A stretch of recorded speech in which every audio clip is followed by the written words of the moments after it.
ഈ പുസ്തകം വളർന്ന് ഗുരുവായൂരപ്പൻ്റെ പാദത്തിൽ സമർപ്പിക്കും, പിന്നെ കുമാരേട്ടന് കൊടുക്കും.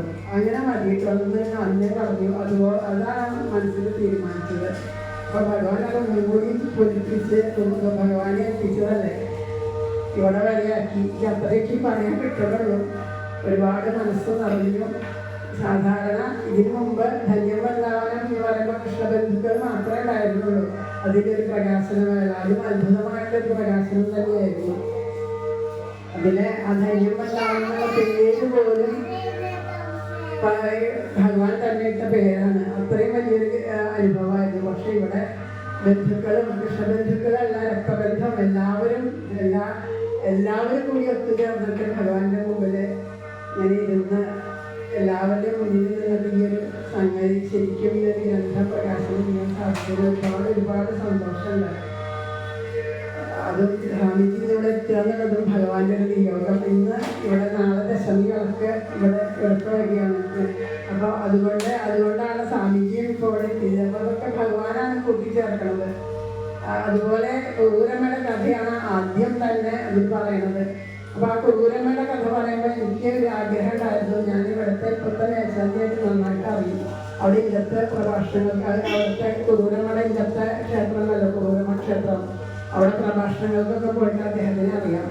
അദ്ദേഹം പോകുന്നതിന് മുമ്പ് അദ്ദേഹത്തിൻ്റെ കൈകൊണ്ട് തന്നെ പുസ്തകം പൊതിച്ച് കിട്ടുന്നൊരു മോഹം ഉണ്ടായിരുന്നു. അപ്പോൾ അതും ഇത്രയും നല്ലൊരു ദിവസത്തിൽ നടന്നു. എല്ലാം ഒരുപാട് സജ്ജനങ്ങളുടെ പ്രാർത്ഥനയുടെ ഫലമാണ്. എൻ്റെ ഒരു മഹത്വം എന്ന് പറയാൻ കഴിയുന്നില്ല. ഇത്രയൊക്കെ പറയുമ്പോൾ എൻ്റെ മഹത്വം ഒരു മഹത്വം ഇല്ല അവിടെ.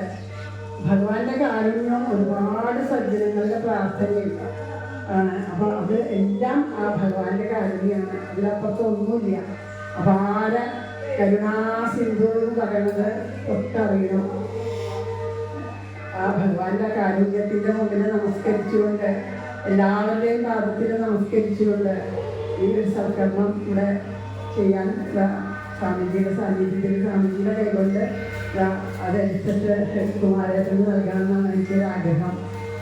ഹരേ രാമ ഹരേ രാമ രാമ രാമ ഹരേ ഹരേ, ഹരേ കൃഷ്ണ കൃഷ്ണ കൃഷ്ണ ഹരേ ഹരേ, ഹരേ രാമ രാമ രാമ ഹരേ ഹരേ, ഹരേ കൃഷ്ണ കൃഷ്ണ കൃഷ്ണ ഹരേ ഹരേ. സർവത്ര ഗോവിന്ദനാമ സങ്കീർത്തനം. പിന്നെ മനോഹരമായ ചിത്രം കാണുന്നുണ്ടല്ലോ. ഈ ചിത്രത്തിന് കൂടി ഒരു കഥയുണ്ട്.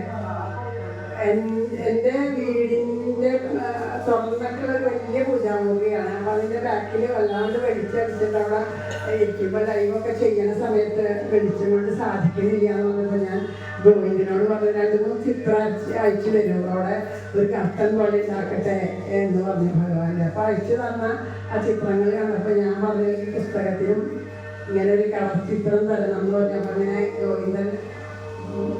അങ്ങനെ ഗോവിന്ദനാണ് ഇതിൻ്റെ കളർ ചിത്രം ചെയ്തത്. ഒരുപാട് സന്തോഷം. അപ്പോൾ ഞാൻ ചോദിച്ചു, മോനെ ഇങ്ങനെയൊക്കെ ചെയ്യണതിന് കുറേ കാര്യങ്ങളില്ലേ, എന്താ വേണ്ടതെന്ന് ചോദിച്ചപ്പോൾ എന്നോട് പറഞ്ഞിട്ട് ഞാൻ എൻ്റെ ചേച്ചിക്ക് തന്നതാണ്, ഗുരുവായൂരപ്പന് തരണ പോലെ എന്ന് പറഞ്ഞു. അപ്പോൾ അത് ആ സ്നേഹത്തിൻ്റെ ഒരു ചിത്രം.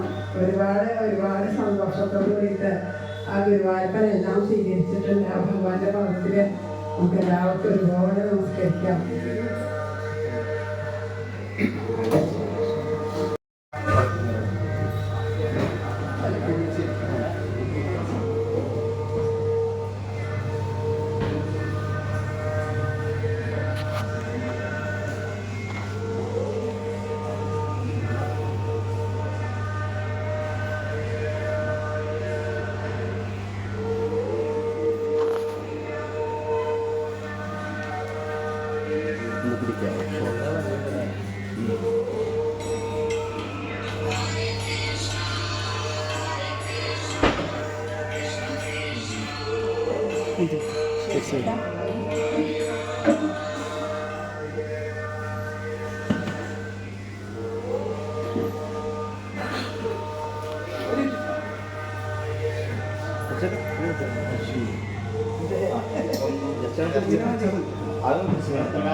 ഹരേ കൃഷ്ണ മാതാജി.